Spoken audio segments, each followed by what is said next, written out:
Is everybody in? Is everybody in? Is everybody in? Skilbo's with us Yeah, tonight. man. What's up, Skilbo? I'm streaming from a new location. Skilbo's got a new Yeah, location. new location, baby. Oh man. We've got Becca with us.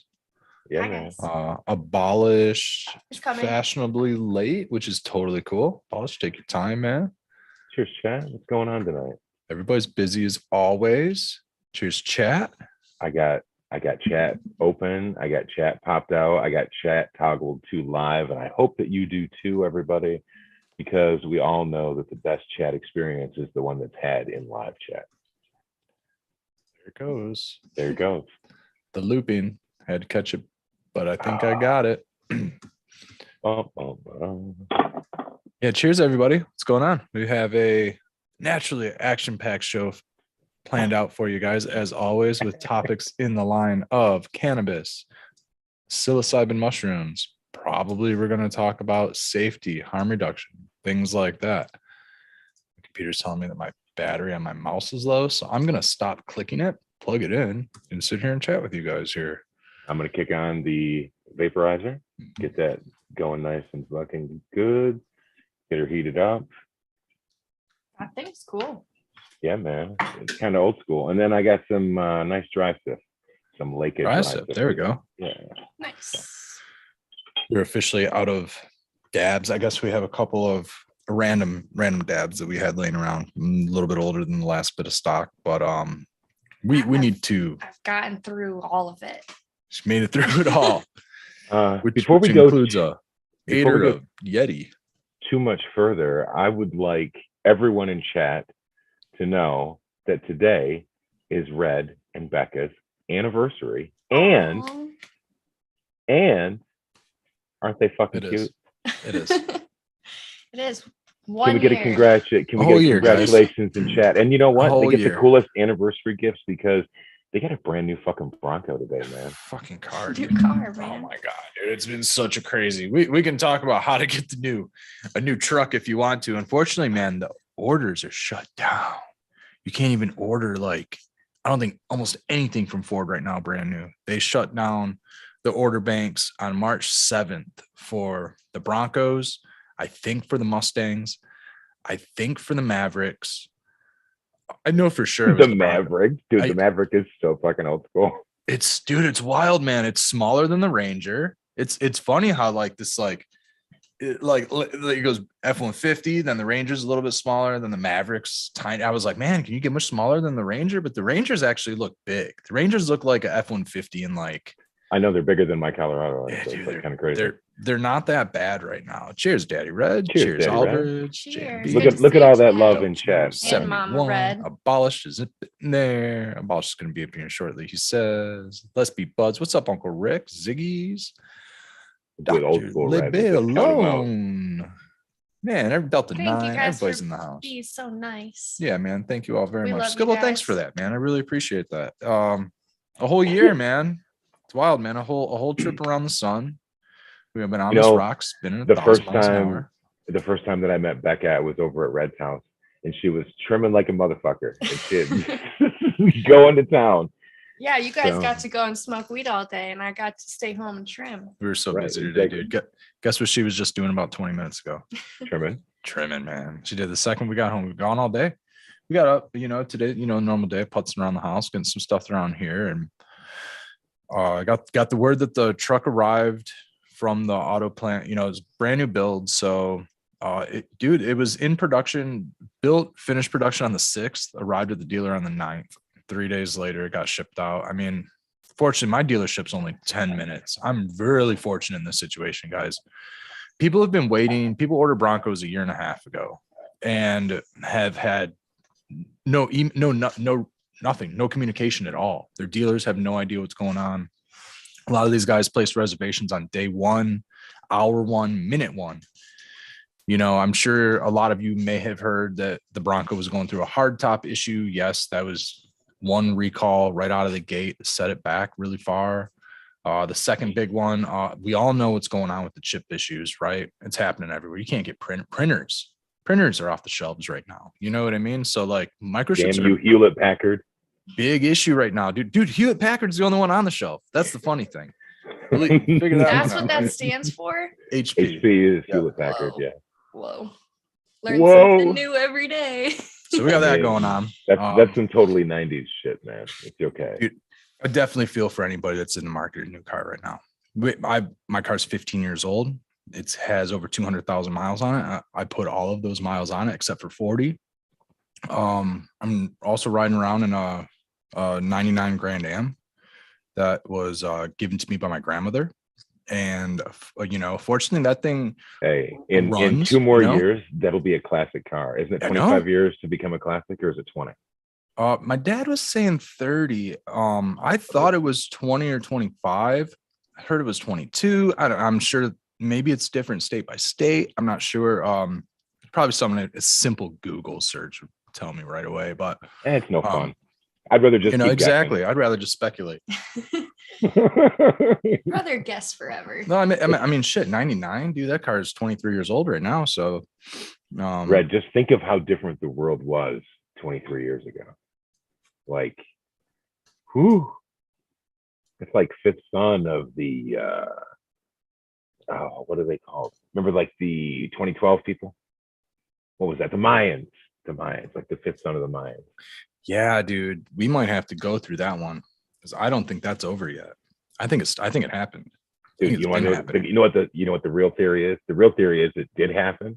So everything that's unfolded since then has just been like 24 karat crazy. Yeah, dude. That's why. Yeah. There supposedly there was an alignment, and the gravitational pull, the magnetism of the earth twisted and flipped. Notice that it's getting a little bit warmer every year. And the seasons are shifting. Yeah, dude. Yeah. We're already hitting spring. It's like beginning of March. Usually it's like the end of April, it's still cold, but it's shifting. Our seasons are slightly shifting. It gets a little bit colder a little bit. We should call them shifty. Shifty. Like shifty, untrustworthy. You know what I mean? Yeah, like you got to watch them around the silverware. They might try to get loose with it. The Michigan weather patterns. Yeah, man. Good. I like that. Yeah, because summer during the day, winter during the night, shoulder seasons, during lunchtime, and evening snack. Snack. It always takes a couple of rips to get these things going right, and then it starts fucking hitting like a champ. That's a cool little contraption. Yeah, I like that. Let's a cook of mine that I used to work with. This is 7th Floor Vapes. This is a Silver Surfer vape. So basically, every one of these comes with like its own little cool fucking individual glass knob on it. Oh. And so this is what makes this thing cool is, let me set this down for a minute. This is glass on glass. So what this has inside of it is it has a little ceramic heating element in the center of it, right? Okay.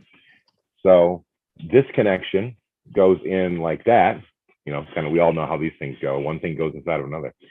And Becca, see, we're trying to keep it clean. We're not trying to turn this into a strip club birthday story again, all right? So a late sesh game. A late sesh. So then you just drop that in there. This is, I know this looks super fucking ghetto, but what this does is it allows it to stay stuck in there so that I can move it around and rip to my heart's content. These are really nice. You can load them with, herb or dry sift. I even have an extra one, and I've loaded it with DMT before, which is kind of really, really fucking hard to clean up afterwards. You want to make sure you don't use that in your regular. What's that? DMT. DMT. Oh, DMT. Okay. Oh, okay. Oh, yeah. You want to make sure you clean that, right? So yeah, you want to ask you about that. Did you cleaned it like with alcohol, cleaned it out, or like no residuals, or did you like fire up a bowl afterwards and catch a little? No, definitely fucking soak it in alcohol. Yeah. Okay. Spartan sees. Cheers. Spartan, is your shit bent? Is your shit bent like that? If it is, you should see a doctor. If it's at bent least like soak it before you share it with your friends and family, right? Yeah. No. Or before you go to work, I suppose. Actually take a toke of that sucker before you got to go to work. Wait a minute. Hold on. Baba Brown Bud says that it's a Rube. He says it's a Rube Goldberg contraption, and it's really, it's just like a fucking ceramic element. So it's not really Rube Goldberg-ish. But I get the sentiment. I'm not sure what the Rube Goldberg would that be, like a vaporizer, like a volcano vape or something. A Rube Goldberg device is something that's over engineered. It's like way too complicated, so it's unnecessary. Okay, I've never heard. I'm surprisingly in mechanics and all that shit. I've never heard that phrase. A Rube Goldberg. A lot of phrases. I've never heard that one. Dude, you know I know all the weird ones. Hey, look at this! Shout out to Miss Vicious. I got a package in the mail from her today. Like that. Yeah, man. Let me spin around. Do my little 360, 180 trick here. Check out the back of this. Says decriminalized nature, Hazel Park, Madison Heights. Yeah, those are two cities next to each other, of course. On the we'll call it like northeast side. Yeah, on the east side.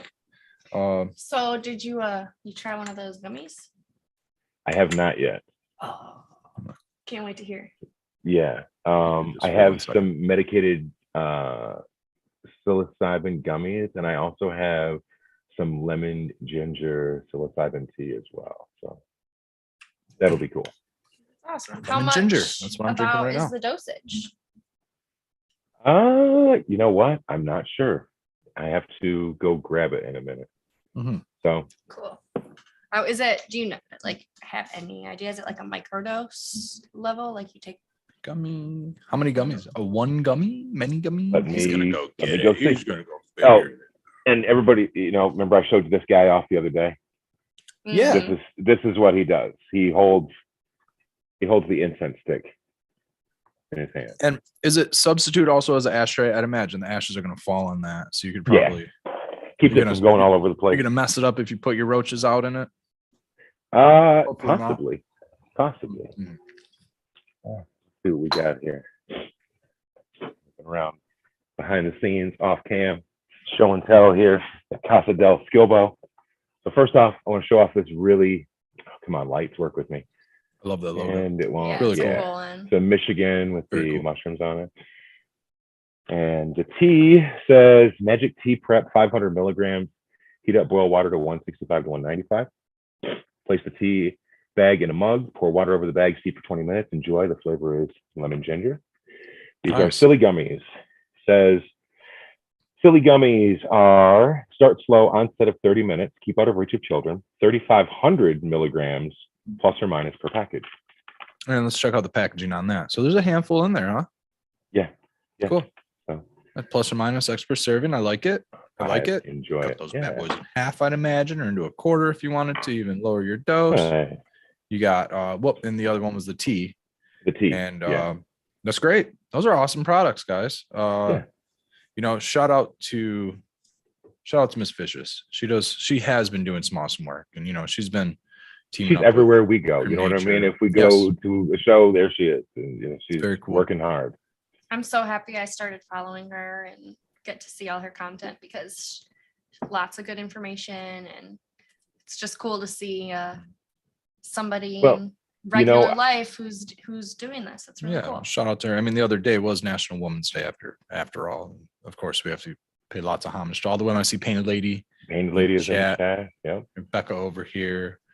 Lots of women that we know in this industry, cannabis, the medicine and mind industry. It's kind of nice because it's almost become, and I say almost because I don't delude myself, but it's become more of a level playing field. Yes. You know what I mean? Like before it used to be super sketch and people were like creepy and all kinds of goofy shit, or, they had their misbeliefs. Let's call them that. I'd say that it's getting more balanced, right? Like a lot of that still we're going towards it, but it's being more balanced out. Yeah, I like that. And I mean, part of that balance is, the plants, they need that feminine touch just the same. They need both sides of humanity. Plants need to be taken care of by both men and women. So it's good. It's good to see women in the industry and in the community doing entrepreneurship. Right. Helping others, being caregivers, caretakers. It's awesome, man.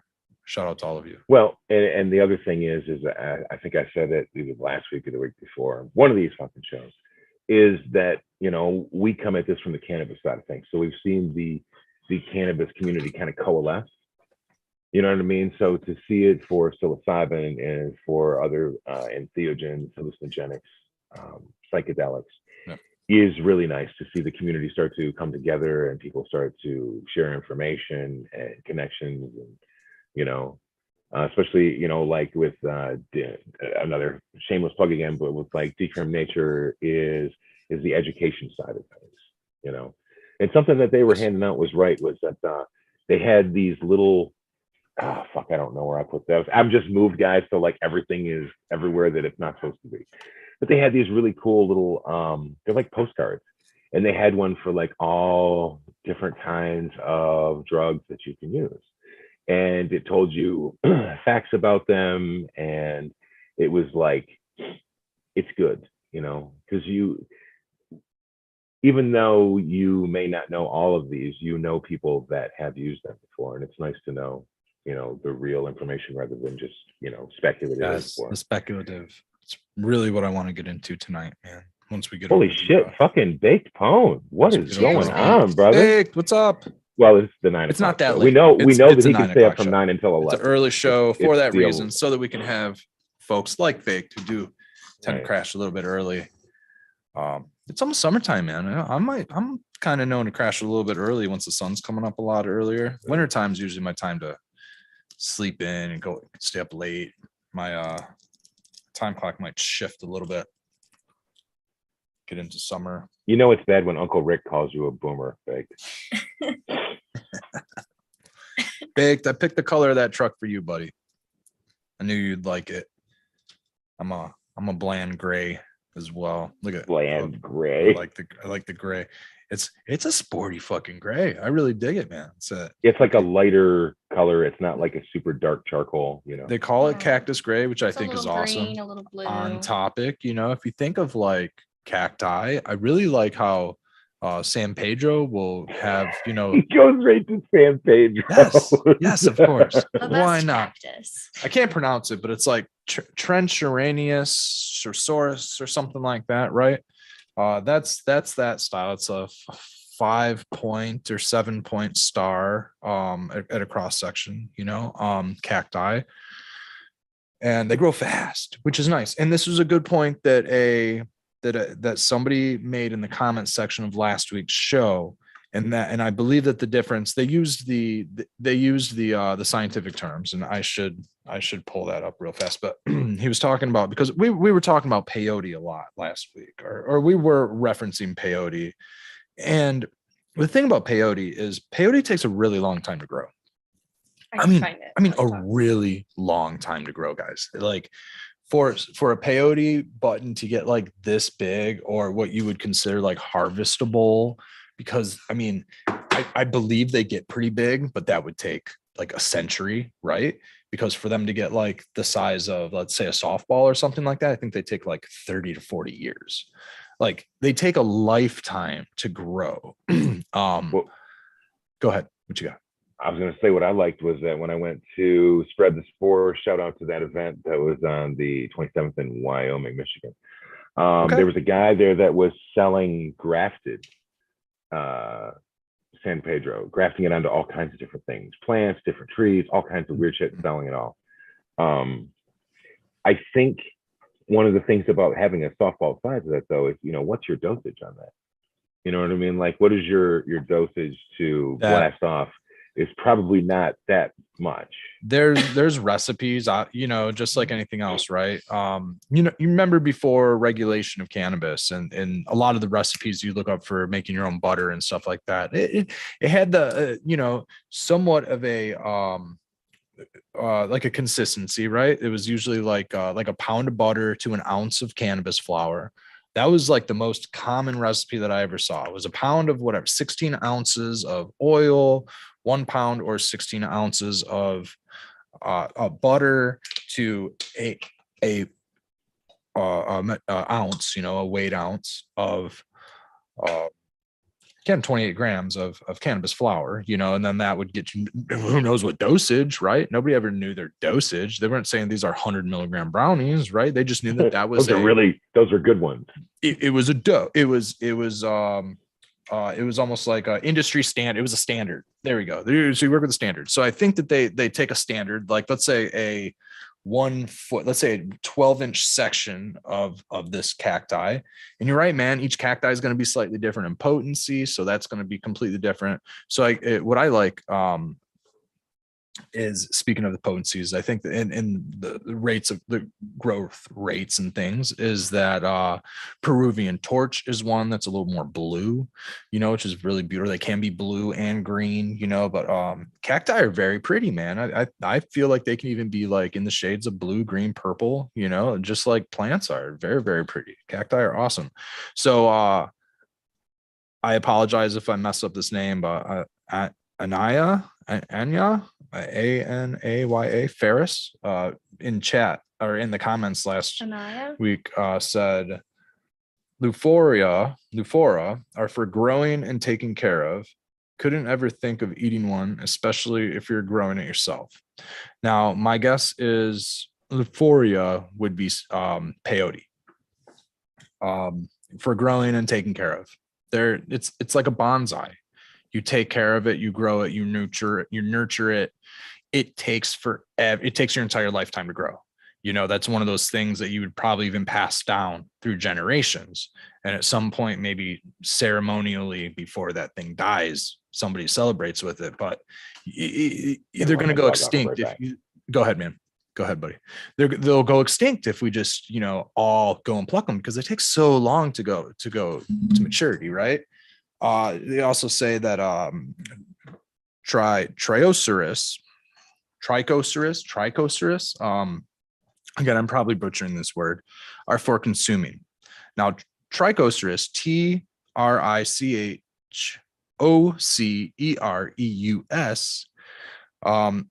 that's that type of cacti at the cross section. It looks like a star fruit, or it looks like a star, basically, like a 5 to a 7-sided star.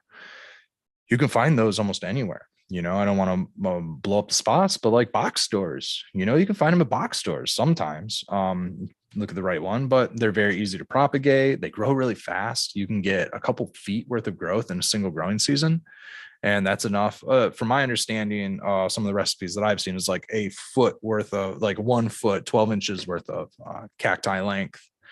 Maybe take the skin off or something, and you have to boil it down. You can extract it, water soluble, something like that. And so you can get the mescaline out of the cacti. So I probably want to bring up that information. I don't want to see this spiritual ceremonial peyote go extinct, right? We're going to keep that around for the indigenous, for those that have been using it for thousands of years. We want to keep that around for them. We can propagate other forms of cacti and get the same molecule. What we're shooting for is mescaline. I'm sure there's some, full plant synergies that go with the peyote. So be respectful, is what I would say. Maybe if you were going to do peyote, have it offered to you by the indigenous. Don't just go and pick it yourself. They pray for it when they pick it. They do other things that a lot of people aren't going to do. So they pick it with intention. They harvest with intention. I'd always advise to do everything with intention. That is the final part of the psychedelic experience, is to go back and reflect, to go into it with good intention. So yeah, man, I like the color of cacti. I think it is cool. I'm kind of excited that Ford came out with that cactus gray. I was kind of impressed to see it with the Ranger, and it's cool. I hope that they do include it on some of their other vehicles. I thought it was going to be unique to the Bronco, but I'm happy to see it with the Ranger and everything else. Baked, it's a cool color, man. Thanks. I'm glad you like it. For cars. It's unique for cars. So yeah. It stands out a lot. I wanted like a gray, maybe gunmetal or something like that, or maybe even black. I've been driving a black car for 5 years or 15 years, but the color of it, it's like green and some light, not sunlight, some light, and in other light it's almost blue. So it has a beautiful shade to it. It's really cool. I'm really impressed with the work on that one. They mixed that one up pretty cool. It's kind of like this, but like a little more blue. Lighter. Yeah, a little lighter than that. So, and yeah, Cheers, something to tow with, get off road with, something to go overlanding with. Definitely not a mall crawler or a grocery getter, man. The thing 17 miles to the gallon, 18 miles to the gallon. Yeah, we'll see about that. That's a rough one. But we both have, we drive manual transmission cars. Both of our cars probably get close to 30 miles to the gallon. So we have. Hey, I like Becca's car, man. Becca's got a nice little, she's got a little Jetta, little 5-speed. Is it 6-speed or 5-speed? 5-speed. Well, see, I have the automatic version of it, like a 09, and it's fucking fun as shit to drive around in there. Yeah, mine's a 2010. Yeah. Manual, so fun. Ours has the Triptonic in it, so you can drive it as an automatic, or you can also fucking shift it as well. Yeah, that's cool. Those are fun. It trips me out that there's no clutch in those, but it's cool that you can switch through the gears like that. Don't get roasted by a Jetta. You know what I mean? Oh yeah. Oh yeah. I used to drive automatics sometimes. Obviously you got to do it right when you start off in first, going to second. Because they have a first to second for pulling, going uphill. Whatever you need to use that first, second gear for, not the automatic drive.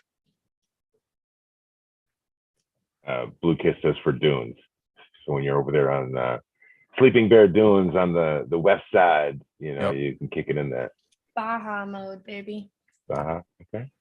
Dude, this Bronco is wild. It's got a whole bunch of different 4-wheel drive modes, off-road modes. Slippery mode. Rock. I got a Badlands trim, so it has a rear differential made for towing and going off-road and stuff like that, not just daily driving, which is nice. I'm not gonna get the best gas mileage because of it, but dude, we were going down the highway, I'm going 70 miles an hour, and I had it's a 2.3 liter engine, right? My Focus is a like a 1.8. Oh no, it's like a 2 liter. It's like a 2 or maybe even a 2.2 liter or something like that. Hey, if that's a 2 liter, that's like a 2 liter of like Big K soda or some off-brand bootleg bodega soda. Well, it's not a 2-cylinder, fortunately. So, but those, it's a little 2 liter engine and 2.3 liter on the Bronco. And so my Focus at 70 miles an hour goes 3,000 RPMs, right? On a 2 liter engine. The 2.3 supercharged, turbocharged Bronco is 2,000 RPMs. The thing's barely moving. I put it in 6th gear. It's a 7-speed, actually. It has a 1-speed crawl gear and then a regular 6-speed after that, which crawl, all you do is you let your foot off the clutch and it just starts to walk. You don't have to throttle. You don't have to feather the gas and the clutch together. You don't have to do none of that. You just let off the clutch and it walks for you. It's for like going uphill and stuff like that. Because if you're going uphill and trying to feather your clutch, you're going to roll backwards. You know what I mean? But this allows you to kind of not do that, which is kind of one of the reasons I got it. It's such a cool choice, like that over something else that has off-road capability, because you can. We have spent the first 29 minutes of this show talking about colors, transmissions, and vaporizers. Welcome to every day of my life. Every day of her life. So what are you going to do now that you have the car and you don't need to check for updates on it every day, all the time? Everybody who's going through trying to get a car is, dude, I can't imagine. You started him right again. You just like restarted the whole roll. It was a nightmare. But let's talk about all that misinformation that we all heard all these years ago. Skilbo, one of the things that we did do is run into my parents today. So shout out to Mama Red. Shout out to Daddy Red. They're fucking awesome. Mama Red came across some old documents. All right. Is that yours? This is mine. Look at this. You have a pin? She found Check out that pin. She found that pin. You have to put that pin on your pack, man. Oh yeah. Oh, certainly. So this says drug abuse resistance education. Dare. It's backwards to me. I don't know if it's backwards to you guys, but it looks backwards. No, it's clear. It's clear to us. Okay, cool. Weird. That's super bizarre. So I'm inside here now. I have a medal. I have like a gold medal. I'm sure it's fake gold, right? Bronze, something like bronze medal, something like that. That I wrote this paper. I wrote this report. I think it was in This fifth is your grade. dude. We talked about this, and she was damn. This has been months. Okay, It so fucking we came true. she found the old one from your grandpa. Yeah, from my grandpa. Right. Okay. Right. So she found it. All right, guys. He said, "Stay off the witch's brew." This marijuana. Oh, look at it. It even has a fancy border around it. This we believe was wrote back in the 50s. It's like high school. We'll get to this. We'll get to this later. I want to talk about the dare stuff. Here is my this over my name. Certificate of recognition from dare. It's probably gonna tell you Post it. schools, that's to cover my name. The schools I went to. What's the date there? 96, baby. 6/4, 96 completion. Becca's like, I was born that year. Holy shit. Becca was born a couple months before my certification here. So if you know who my principal, you probably found the principal of that year. So you probably know where I went to grade school, but that's fine. That's my education, guys. Let's see here. The paper. Let's get down to the dark and dirty. Fifth grade, I didn't have too bad of a handwriting. That's basic. It's terrible. I could draw cursive pretty good though. Yeah. All right. This thing is. You guys want me to read it or not? I might read it. If I get enough of you chatters to say that you want to read it, throw mushrooms and smoke signals out there if you want me to read it. If not, put a bunch of X's. Red X's are fine. And I won't read it.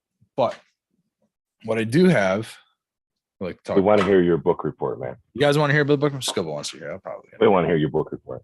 This one is crazy. I will never. I'm going to read it. I'm also going to read a excerpt out of here, but I'm not going to read this here. What I'm going to do with this one, this way, because I want us to have a conversation. Interpretive dance. I'm going to do an interpretive stage play. So I was thinking about just jumping on one night. I don't know what night. Have your notifications on, possibly.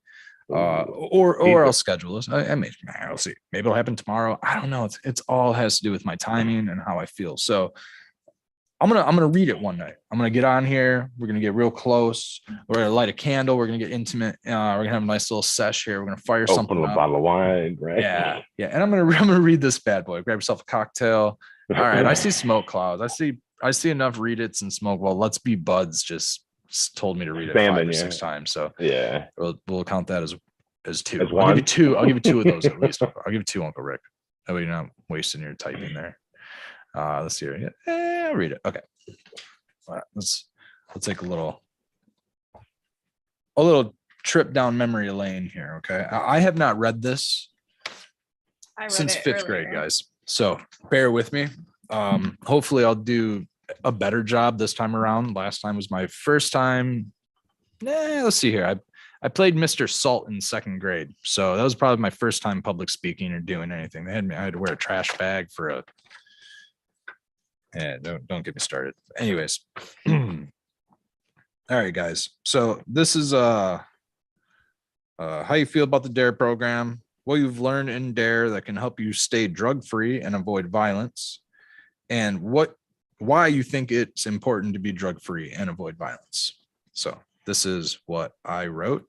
I started off by saying. So you would have been like what? Like 4th grade, you said? 5th grade. Maybe 4th. Okay. Shit, so 96. So like 10 years old. Maybe 4th grade. Maybe it was 4th grade. Yeah, something like that. 96 might have been 4th grade. Read it like an 11-year-old read. 96. No, 5th grade. It was fifth grade. Between 5th and 6th grade. 6th grade was a different school, so it had to loaded my dry stuff up. I'm ready.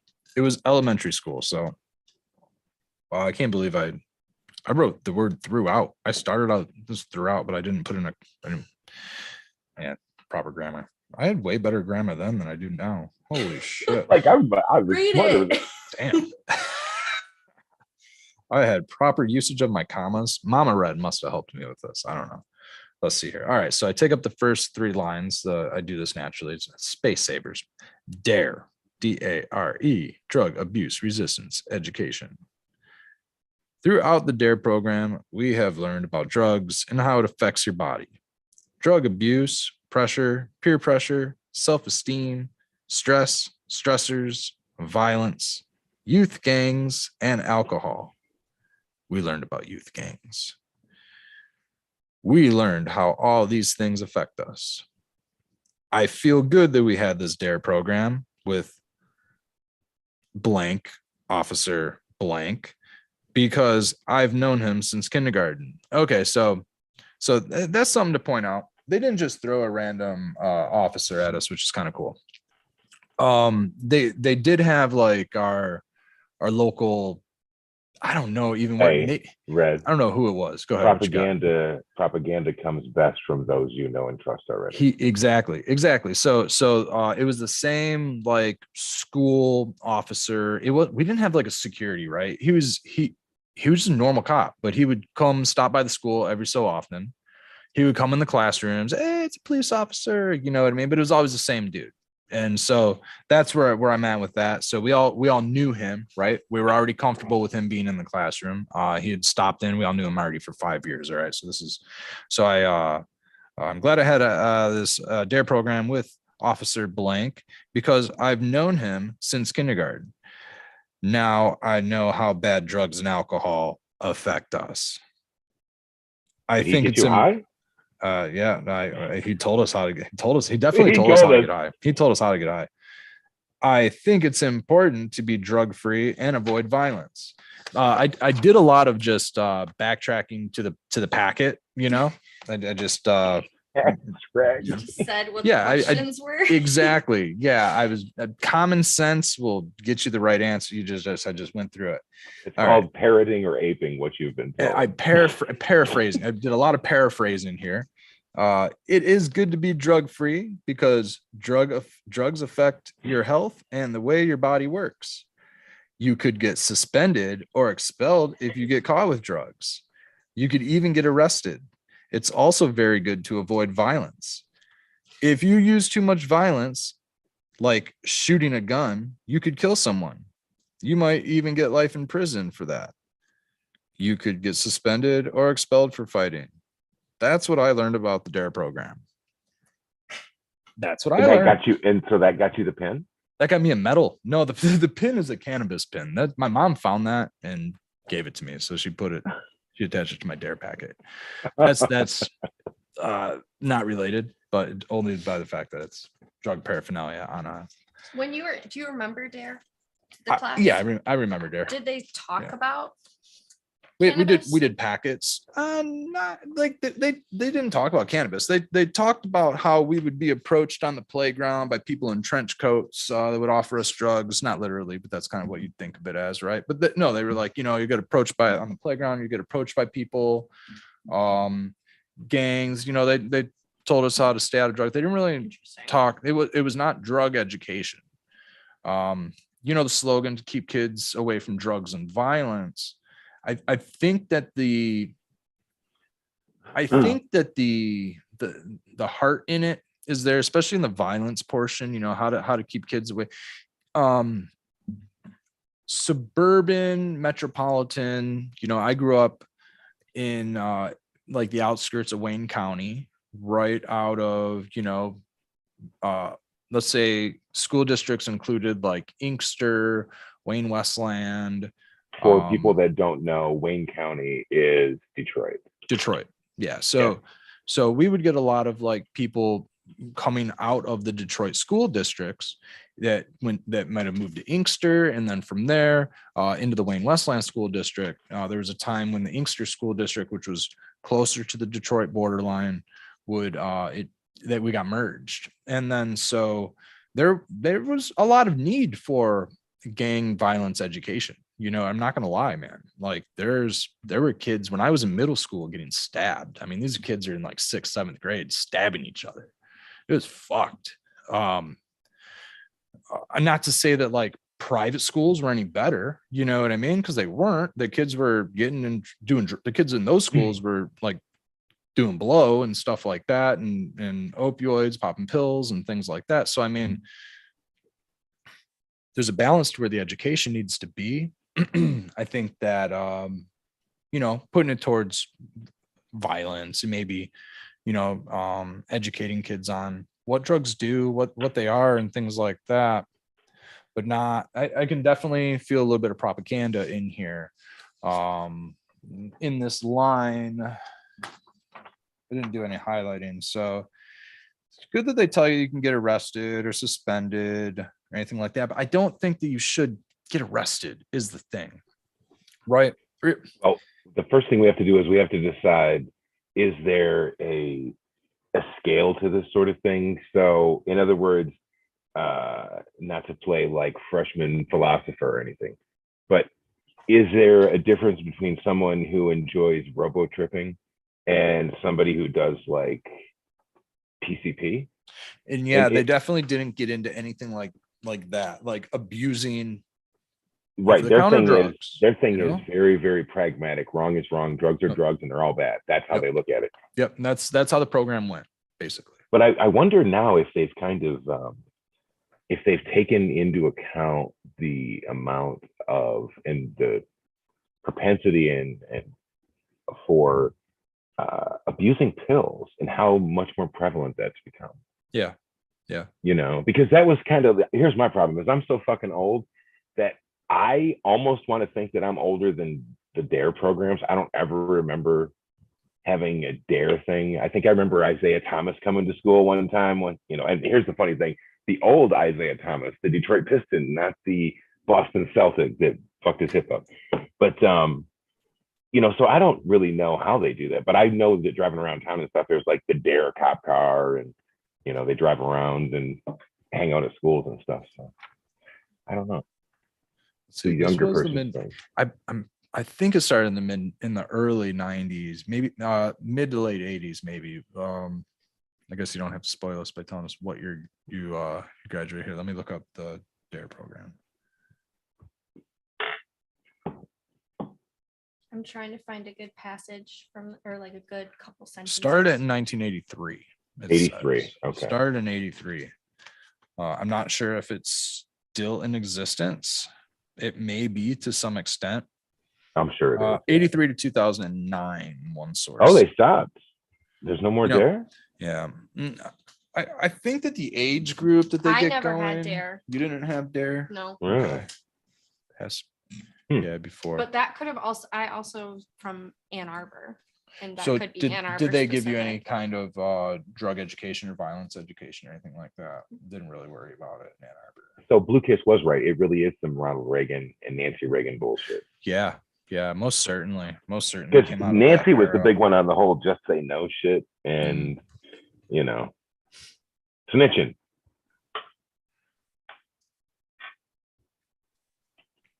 Two business This cigarettes is really interesting.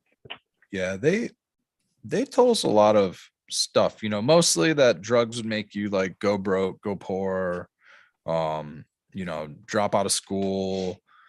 Just seen a new thing today, Red. You know what it said on Reddit? It said that people who used cannabis before they were 30 but stopped didn't show any sign of a lack of success. But for people that started smoking cannabis prior to 30 heavily, that continued to do it, had less success. And I wonder if those numbers are for like a block of time for like the last 25 years, or if it's, who are you polling to get these? Yeah. I'm not fucking successful. I'm a fucking bum. But hey, yeah. I've met some really successful people while it depends on like where are they going to get these to get these analytics, like are they going somewhere like where they're going to find a mass amount of cannabis smokers, like a music festival or something like that? Because if that's the case, there might be more of a Red. Do you really think that somebody is going to be able to like, hey, I got this idea, we're going to go poll these people about drugs and we're going to go to a fucking dead show, we're going to go walk around Shakedown Street and talk to and some extent success is subjective to a lot of people. A lot of people feel just fine living out of their van and not doing much, you know what I mean? And Aldridge into the let's say what's the criteria of this analysis? You know, the person taking the poll is now on Deadbot, and they're interviewing you, and one of the questions might be, do you own a home? Do you so maybe it's successful to the interviewer. I got a 1977 Dodge van with a raised roof. Right, dude. Yeah, exactly. 90% of the crowd's going to answer no to some of those questions because they are just they got them because they got on the bus. Man, they got on the bus, which we got passing joints. Here you go. Don't let me smoke that whole thing. Yeah, dude. Let's see here. Darren Ann Arbor in Elementary, says Jason Eyestone. Jason's I don't know how old you are, Jason, but he's a young man. He's younger than you, Red. Younger than me, probably maybe in his late 20s, early 30s, something like that. I didn't have it, and I went to Ann Arbor Public Schools, but I'm in my mid-20s. Oh, now you can say mid-20s, right? Lucas said if your parents were using your Dare shirt to wash their van when you were a kid, you might be selling weed. They might have been selling weed. That's funny, Lucas. Thank you for that. We got. I'm sure there's a lot that experienced Dare. Some of you got a chance to miss it. I really appreciate your experience with this one. I do. And then some of you, like Becca, got a chance to miss it on the other end. Well, one of the problems was it was like it was like having a fucking. I don't even want to say the word because it'll. There was a program where they would like try to get you to tell on people. So like kids were like telling on their parents and stuff. Like, hey, for like drugs and like yes. Like that's a really good point. Come on, man. And then let's not forget mandatory minimums, during this time. How many years people were getting locked up for. Well, Michigan is the one place where that one dude got like life in prison for cocaine because they had changed the amounts or some bullshit like that. It's crazy. Ooh, Baked Phone says he won a contest. We're a lot alike, Baked. We like the same color in cars. We both won the contest to read the Dare thing. Our polarities are different. You grew up in Florida. I grew up in Michigan. Bake's a good dude.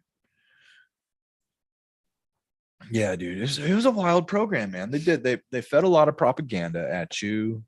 The whole, remember the egg in the frying pan thing. This is your brain. This is your brain on drugs. Yeah.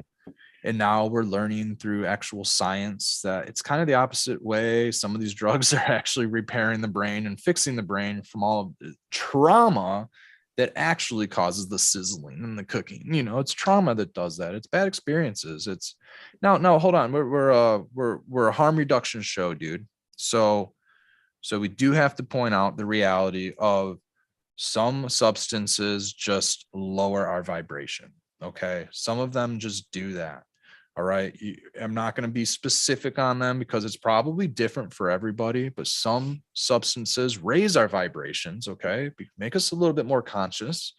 And some of them deplete our vibrations down. And I don't want to offend anybody, so I'm not going to say which ones do which. So when you have to be mindful, right? And the other thing is that some people do go broke because of drugs. Some people do go homeless. Some people do end up pawning their personal belongings or doing very bad things. Right. The opposite side of that is that if I'm going to pick on something for a minute, and nobody take it personal, man, but if you're in one of the self-help kind of groups for this sort of thing, a lot of times what you'll see if you go to a meeting is the joke back in the day, because I'm of an age, you would go to a meeting and everybody would be drinking coffee like crazy and like about it, or smoking cigarettes like crazy and about it. And that's because they were at that stage in interrupting their addiction so that they could swap it over to a different addiction, but they never really addressed the issues of the addictive personality or the bad decision making. Right. So you could just as easily, right? And so I'm sticking up for the fucking the lowly drugs sometimes and saying, you know, people also will go fucking crazy for like sweets. Yes. And people will go crazy for, you know, a multitude of things, or video games, or, you know, you can have like a sex addiction or whatever the fuck it is, man. But the issue is that you're allowing it to, anything that you allow to take over your life is something you need to struggle with and wrestle with and try to gain some, you know, like the middle way, you know what I mean? And there's definitely a reason why, most of the time, why you're using things to cover up. Everybody's self-medicating, Becca. Yeah. That's what we say. One for me is definitely alcohol. I don't like the feelings of it. I drank this last weekend for my birthday, and I did not like the way it made me feel. I just felt defeated and like worked, learned so much about myself and drinking and what that did to me. And I was kind of upset that I just went along with everybody and drank more than I should have. Yeah, man. She had a good 2-day hangover. You know, the good old 2-day hangover. That's what happens when you don't drink a lot and you put. And I didn't even drink like that much. I just knew that I was feeling. I knew what I was feeling, and A lot of us are growers. I mean, shit, man. Hey, a lot of us are mycologists in here too. We sterilize our equipment in our rooms. We use. I use alcohol. I use alcohol to sterilize a lot of my equipment, a lot of my stuff. I use alcohol to wash. We use alcohol to wash our pipes, and we use it as a cleaner. It kills bacteria. It kills everything it comes in contact with. You know what I mean? Alcohol kills things. That's what it does. It kills bacteria, kills stuff. To consume mass amounts of that stuff and just put it in you is like, it's kind of far out, you know? It's perplexing. And we do it socially and don't consider that section of it, which I'm not saying. I drank last week too, man. I had an old fashioned. It's delicious. You know, I'm not dogging anybody who drinks, but it's perplexing. You know, it doesn't kill us when it comes in contact with us. We're humans, or even large animals. I can put it on DOG. It won't kill them, but it's harmful to, you know, that's abuse, you know, to make him go through that. I'm not going to do that. I'm not going to spray him in the face with alcohol or anything. Sometimes we spray each other in the face with alcohol, though, no issues. Like eat alcohol, drink alcohol off of each other. Champagne, you know? Like yeah, dude. Yeah. It's celebratory. I dig it. You know, you just won the World Series, Red. You know, sections of history where without beer, humans would have vanished, you know, in those areas because the water was contaminated or whatever, and they needed fermented mead thing. Mead, man. Mm-hmm, yeah. Mm-hmm. So I mean, I get it. You know, I understand. You know, fermenting is necessary. It is, and alcohol is necessary. It's also very deadly, though. It's incredibly deadly. That's just the thing. It has a very, very low safety profile when you really talk about drinking a lot, you know, drinking potent stuff. You can sit here and smoke tons of cannabis, not be anywhere near a toxic rate. You know, I could sit here and chow on mushrooms all night while I'm talking to you guys, and I might get a little bit more giggly and maybe a little bit more spacey. It might get a little heavy.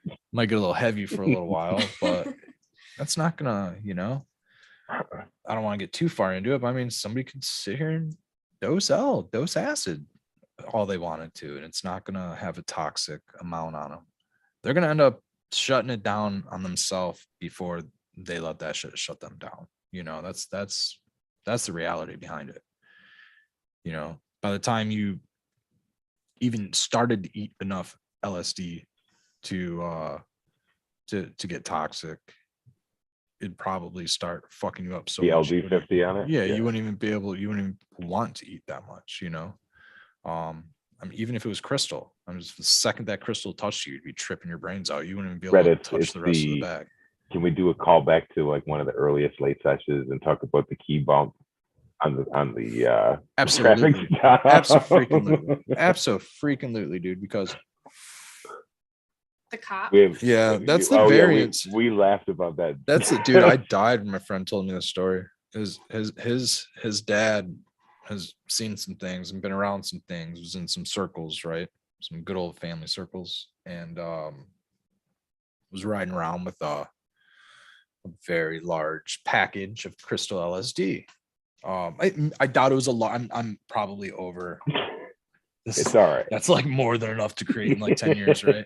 So like, you know, it was probably like a gram or something, you know, in all honesty. He probably had maybe a couple grams of crystal LSD. That's like Library of Congress amount of paper. You know what I mean? Yeah. So let's talk about what that is, guys. That's like thousands, tens of thousands of doses of LSD. And when you talk about microdosing LSD, I mean hundreds of thousands, like lifetimes and lifetimes for groups of people, right? In a single gram. And in the guy gets pulled over, you know, cop searches him, finds bag of crystal, and rather than, you know, at the time he didn't test his shit. At the time, I don't know if they had reagents, but they may have it. I mean, it may have been in the early 80s or something like that, you know what I mean? So the cop tests it with a key bump instead of tasting it or anything like that. He takes a key to it, and I don't know how much it was, but I'm sure it was a good solid, like probably 0.1 or something. You know, a good 10th of a gram. He was sure it was enough. Yeah, so he takes a little key bump off of this thing and to test it, and he takes his bump and freezes in time, in space. Dunzo. Who knows for how long? Frozen like a stone. Probably key, sugar all over his nose, standing there, fucking done, dude. Buddy's dad looks around a little bit. He's like, what the fuck? He reaches out, grabs the bag out of his hand, and fucking leaves the scene, you know? Fucking gets out of there after that. Yeah, that's my understanding. Whether that's lore or not, yes, I don't care. It's still Yep. He said that his dad had done a line of it or took a thumbprint of it or something like that at one time, and you know, assuming it was coke. No, he knew what it was. He was taking his like dose, you know, and he went, you know, make air quotes on that. It was like he was just happy and giggly for 3 days and had to be wheeled around in a wheelbarrow, was the story that I heard, you know, just had to have a caretaker probably for 3 days, you know. That was his not like a month or anything. I'm sure he wasn't right after that. I'm sure that switched him around or something, you know, who knows. That's a lot, guys. It's like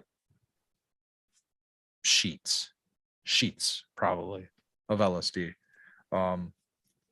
You don't need a lot of that substance. Micrograms is active. So we don't talk about thresholds enough, and that's something that you don't learn in the DARE program or in any of those. You gotta get real world experience with that shit. We don't talk about drug education at all, right? We sometimes we talk about how they affect us, right? Sometimes we talk about the effects of drugs, but we don't ever talk about like how much of a drug does it take to start to feel effects. We you know, as a society or as a culture, we don't ever talk about, sometimes we do a cannabis where we'll talk about onset times where they take an hour to kick in, you know, or something like that. But so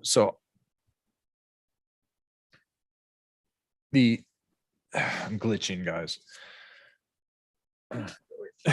Threshold, we'll start with cannabis because a lot of us know and understand cannabis. Okay.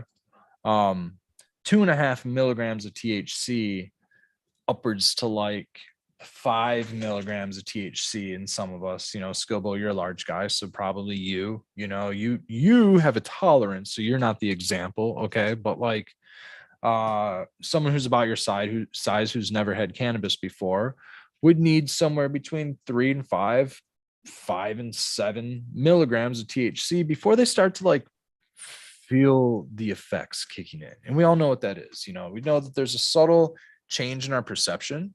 We know there's a subtle thought change, maybe a relaxation. We know that there's a little maybe a pep in our step or something. Something's going on, right? Something happens. We start dazing and, you know, doing the dazing or whatever happens when we start to get high. But that's threshold. When you start to kind of feel it, you start to feel a little high. Now from there, some of us might take 2-3 tokes off the joint or eat, you know, another half of a gummy or an edible or whatever it is. And then you get up to 10, 15. Now you're doubling your dose, you're tripling your dose. It's hash time. Hash time. Hash time, guys. Ding. Let's all smoke some hash. Ding, they're done. Right over there. That was too far for me to reach. Okay, that's fine. Okay. So that might be too long. So thresholds are the point or the amount of the substance, so you start to feel it. And it's going to vary. Skilbo's got his ding, ding. Did it nice and low. Nice and low. Try again.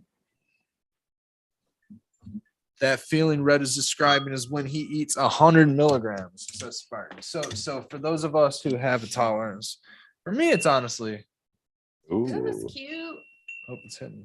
I got it for my birthday from my grandma. Is that like ceramic? I think it's ceramic. Or like clay. That's pretty cool. Yeah, I like it. Ceramic, yeah. I don't want to be too loud. Oh, that might be too loud. So I guess. All right, put it away. Put it away. Put it away. Red, the best one is the old I've got headphones. It wasn't the too bad. Salvation Army one that you rang that one time. Oh, it was just so loud. So super The loud. big one. Yeah. That was a gift from Daddy Red. He's had that hanging around. Oh, that's not bad. Hanging around his house. What is it? He's like, well, this big ass bell. I'm like, I'll put it to use. It's Need a something. dinner bell. We're gonna have 100 acres or some shit one day. We'll have to ring that fucker to let everybody know that we're fucking come eat dinner. Last time in the field. come smoke some doobie time. But yeah, man. So for like cannabis, that's like where it's at. If you had a tolerance, it might be 10, 20 milligrams. If you're Spartan, it might be 100 milligrams. But that's not when you get high, not when you're fucking faded, right? Not when you're faded, not faded dose. It's the threshold. It's when you begin to lift the veil. Okay. When it starts to feel a little tingly, when it starts to feel a little bit different, might be one toke. A lot of people, one toke is a lot. A lot of people, one toke is getting to the fade. Well, the old thing used to be like 2, a couple of hits and you could notice something. Yep. And There's then you a start to lot notice something. Of milligrams in a joint. Yeah. You think of a gram. Well, it's a gram joint. Is a 1 gram joint. That's 1,000 milligrams. But at cannabis, let's call it 20% THC. So it's 20%. So that makes it 200 milligrams. 200, yeah.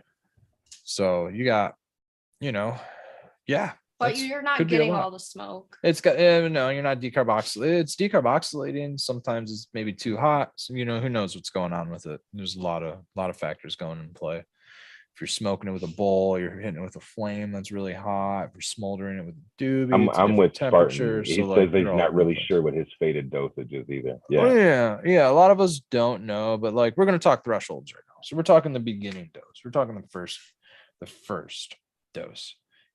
So with psilocybin, right? When we talk about dry mushrooms, I don't know what it is like amount of psilocybin, okay? But like most, like your average we'll just say golden teacher, not a very potent mushroom.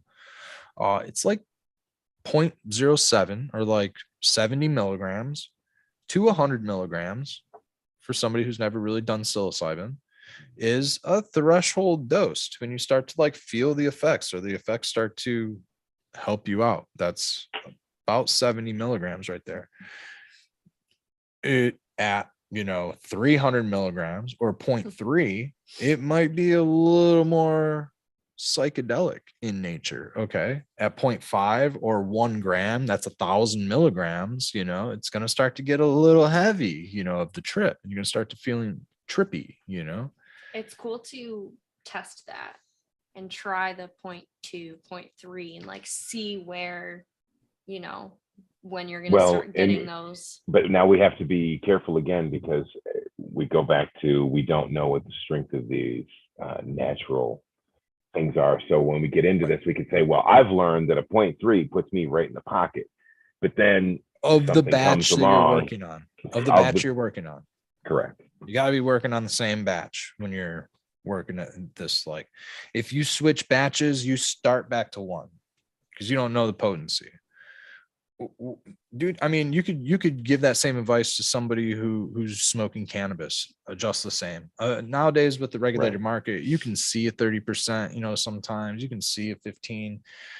You get it from somebody else that you don't know. You might not know the potency, and it might be a 30%. And if you're new to cannabis, it might hit you different. So yeah, I would say if you switch batch on whatever the drug is, whatever it is, I'm not, I don't know, man, something from the I think pharmacist, that's it's completely different. Now we're talking something isolates and we've shit. learned is like, you know, it's not new, but we've learned how what cannabinoids are and how they work together, and then we have our own anecdotal evidence of like, well, we've had a 17% that's just plowed us in the head, you know what I mean? Yes. And Right. stoned our world. Right. So I wonder, as things go on and on, especially with something like psilocybin, if they'll find other cofactors and things that may, you know, through testing and study, lead us to even more information about that. Yeah, man. That would be ideal because you would be able to adjust your dose a lot better. It would be a lot more like cannabis, right? They had now we're talking amounts of psilocybin. We can get it away from whatever what are they?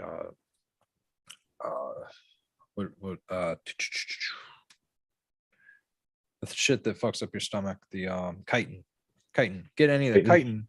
Yeah, any of those chitins, you know, ejected, you know, and I'm still I'm still all about the full plant, man. I still think that there are, well, not, I don't think, I know there are terpenes in the mushrooms. Okay. And those terpenes could possibly play a role in the synergy that mushrooms give us. You know, we just don't really know yet. We do know psilocybin's the active ingredient. I mean, that was studied.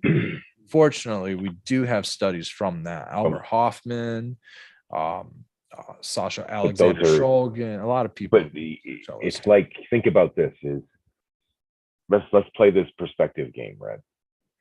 So this would be like people in the 1600s arguing about how little they knew in the 1400s and how much they knew in the 1600s. And from that vantage point, you have to realize that at some future misty point, that people will look back on the 21st century and our understandings of things as absolutely fucking quaint. Oh yeah. You know what I mean? Yes. It's humbling. Yes. We'll have a lot more knowledge, that's for sure. What's that, Becca? There's just so much to learn still. And we don't know what we don't know. We don't know what we don't know. Yeah, man. We do not know. No. And I mean, it would like that with any drug. I mean, you need to know where the threshold doses are to dose. You know, that's just it. You can't just go at it thinking you need to eat an eighth of mushrooms or a gram of mushrooms or smoke a full joint. I know a lot of people are like, that got so high. I was like, how much did you smoke? The whole thing. I'm like, oh, maybe that's possibly why. She's like, I thought I had to smoke the whole thing, you know? So like, I mean, I don't know why you thought you had to smoke the whole thing, because like, you know, you feel it right away, right? When you're smoking. There's a lot of cannabis that like really doesn't kick in for 20 minutes, even though it's smoked cannabis. Like there's still a metabolization of the THC. It still goes through a process just like anything else. It happens a lot quicker than eating the cannabis because that process takes about an hour and a half, 2 hours sometimes to peak out. You're going to hit your peak in like a half hour sometimes. I know I feel it with like Flow or some other, you know, Rainbow Driver will do it sometimes where I'll smoke it. And then like 20 or 30 minutes later, I'm like, holy shit, there. We always call it the creeper. Remember the creeper? That's just good. Dude. Good cannabis, man. It kicks, it's got to metabolize. So 80s, you know? Man, so 80s. Hit you with the creeper. But that's kind of what it is. And it's, you know what it is? It's gonna be just like baked with this RSO. It's creeper. Just keep getting smaller and smaller. Yep. You think it just fade out. You think it just kicked in. Wait another hour. Yeah, it's starting to kick in. Yeah. Fight the feeling. Yep. So that's your threshold right there, right? Yep. Yeah. Sleep well, baked to see that, Lucas. Good night, sweet prince. So I'll tell you what, man. Here's so now we're talking about how much LSD was in that bump, right? Okay, so if we knock Back this to the down, key. Okay. that could have been, let's just say it was like 50 milligrams. Okay, let's just say it was 50 milligrams. Let's say it was a half of a tenth of a gram. All right. Let's say it's a little tiny bit of powder. Let's say half the size of a pea. All right, something like that. We could probably call like 50 milligrams, right? We're talking in the microgram with doses of LSD. So I think that there's 1,000 micrograms in a milligram. Am I saying that right? Milligram. Gram is a currency. Yeah. Micro, milli. Microgram, milligram. I think there's 1,000 micrograms in a milligram. So I'm not going to do the math. Say more numbers. Because the rainbow driver just kicked in. And then so it's an incredibly small dose. So when you're dealing with micrograms of LSD, one tab, is supposed to be 100 micrograms.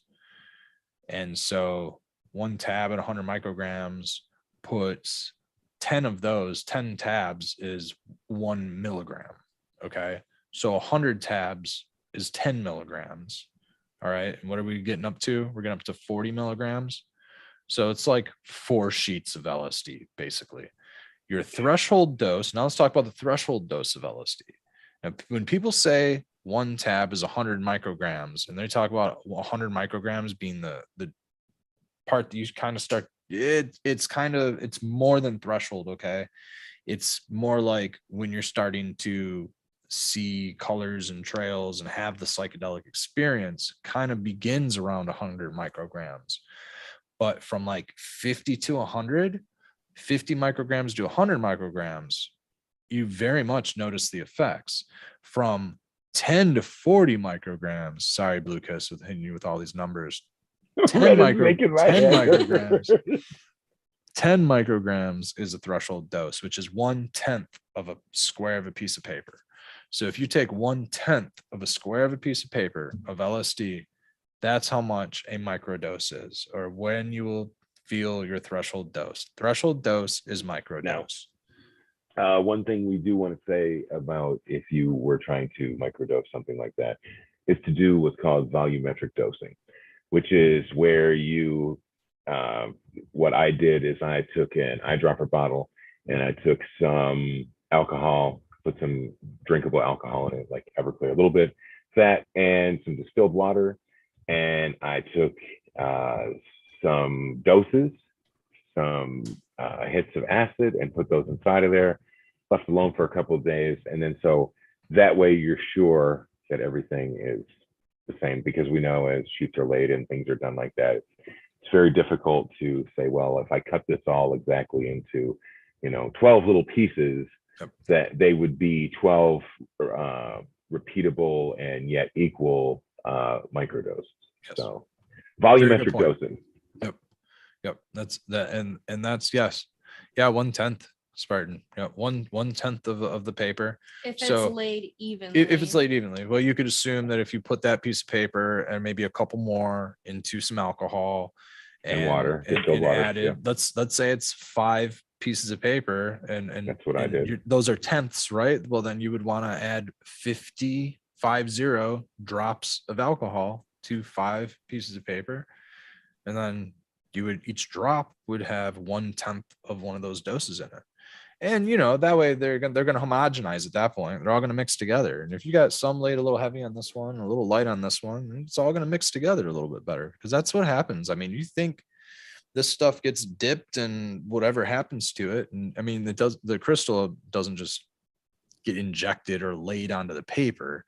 It gets absorbed into the paper, and then it injected. Yeah, so like syringe into that little piece of paper. Dude, this one dude he had to have been playing with me, because there's no way that this is a process. I can't see this being a process, but he was saying that it's weighed out onto each tab, and I'm like, no way, no fucking way. I was way younger at the time and never understood it, but I don't know if that's that's a way. Maybe somebody knows that that's a way, and that is somebody's design, and they Do you that. think that that's how it's all done? No. You would have to I've have never a heard that. scale that goes down to the 100 or 150 micrograms or something like that. I think that was just his way of wanting to be sure that it was exactly 100 micrograms or whatever he was stating that it was. But blotter could be 50 micrograms. It could be a 350 micrograms, on the high end. Probably no more than that. Usually it's like 300 on the high end. But that means that one of those tenths is now 35 micrograms. And you're used to taking 10 micrograms at a tenth. Now you just took 35, and 35 might be a little bit more of a psychedelic experience for you. You're getting a little closer to that 50. 50 starts, a little squiggly, a little fun. 50 to 100, you're getting there. You start getting over 100, you might need to lay back or chill out or dance more or party more. It's kind of maybe similar with psilocybin. There's similar doses up to like a gram of psilocybin. If you go too much, you're going to get to the point where you need to start a drum circle. Yeah, you know yeah, what I mean? Yeah. And that's, I always say start low, because when I take too much, you can't take less. Trying to be specifically internal or talking about myself. That way I'm not suggesting or recommending anything to anybody or others. So we have our regulars here. They know. Trying to keep the dialogue as much about me or us or anecdotal as possible. Yeah, at best. And just kind of discuss what we have going on, because it might help somebody else. Hopefully the information gets out. The information doesn't get out there, but that the conversation gets out there. That's right. Speaking of conversations, we've been going at this for like an hour and 15 minutes, and it's just, I don't know. How would you write this in the description? The DARE program. Yeah, DARE program. Now we're educated. This is the real DARE education. This is the education. Fucking A, man. Talk to people about, have drug education. Then it should start with what the fuck is dose, and what the fuck is a threshold, and what the fuck is the feelings of it. Where does that lie? Where there's, think of it as like a potency time meter, right? Where it's greater, and it's kind of like a graph where it's like goes by time, and like there's all this stuff going to it. That's what Blue Kiss, are you getting it? Yeah, Blue Kiss. I'm trying to make it more difficult for you. Oh shit! What were you gonna say, Skilbo? I'm hanging in there. I think, therefore I am. I didn't know how to finish that, so I just went with some of that. Yeah. Who's that? Rene Descartes, I think, who came up with that. I think, therefore I am. I think, therefore I am. Yeah. So this article that his grandpa wrote, it actually has some like factual information about the plant and how it's grown. It's the devil's weed. Well, he talks about how it can grow outside and get really big, and with the right sun and moisture. And Red, you need to read Spartan's comment out loud. What do we have here? Easy title. DARE. After Dark with Red Setter Farms, Becca and Skilbo. Cheers. That's exactly what it was. What it is. I'm going to read the bibliography that he has here. Why? Why? Because Red, do you think everyone knows what a bibliography is? I want to show I want to tell you what. Okay, not the complete bibliography. How about the outline summary? I just want to read a couple of these reference materials. Okay. This is the reference material that okay. Anonymous. The Wicked Weed. Science Newsletter, Volume 60, July 28th, 1951. Anonymous. Child Addicts. Science Newsletter, Volume 12, May 1st, 1952. Marijuana from the New Yorker. An unimpugnable source of all things cannabis information, if ever there was one, is the New Yorker. This is August 11th, 1951. Anybody that doesn't know, the New Yorker is always like the stuffy, I don't know, like well-to-do magazine. There's a couple from Newsweek. One's called Marines and Marijuana. One's called Marijuana May Lurk in Window Boxes. That's out of Newsweek. Okay. That's from somebody flicking their seeds in there. And that's from June of 1951. All right. So the bibliography just is like a reference of where those periodicals were taken for some of like the articles that he referenced. Propaganda source 1, propaganda source 2. Propaganda source 1, propaganda source 2, citing source 1s. It's the citation. Cheers, Robert. Okay, so I will give the theme, topic, and introduction and conclusion off of the first page. Don't do the conclusion because that's like what the end. No, it's not like the conclusion of the story. It's just the conclusion of the outline. So Sure. yeah, I mean it's there. So I'll read this. What's your entire thesis thing. statement, Red? What's your thesis statement? So we have 1. The marijuana hemp plant is expensive because A, the Mexican plant is worth about $100 a pound. Damn. $100 a pound. Well, we're getting there soon. We're gonna get there. Well, soon. in 1950s money, that's Fucking A. All right. B, the marijuana cigarette will bring in about 50 cents to $1 a piece. That's with tobacco. Oh, that's a spliff. Oh, then yeah, they They're probably smoking talking about- spliffs back then. So the Yeah. marijuana cigarette will bring in about 50 cents to $1. Sounds like a high price. I wonder what cigarettes were back then. Maybe like 5 cents, a nickel. Less than I that? think probably in 1950 they were probably like 10 cents a pack. 10 cents a pack. So you're getting 20 cigarettes for 10 cents, probably. Yeah. So yeah, that's a decent amount. That's a hell of an expensive cigarette. Taking the That was an drug. expensive cigarette. Taking the drug from the plant. Oh, this is 2. Taking the drug from the plant takes no skill because A, the dry leaves are crushed into powder. Oh, that's where you're fucking up right there. You're smoking fan leaves, bro. B, they are then rolled into cigarettes. What? That doesn't make sense. No skill to do We'll that. have to get into the Any old person can I do mean, that. I mean, so Article 3. The history of marijuana may be traced to A, the Persia, Bible. Persia and Arabia in 1000 AD. Oh, it goes back further. That's all it goes back to 1000 AD. Where it was sold, or I'm sorry, 1, where it was sold, and 2, where it was smoked. He's probably talking, you talk about where it's smoked. They're probably thinking of, what's that shit where they used to lay around in the houses and get high as shit all the time. Oh, opium den. Or Opium something like that? dens.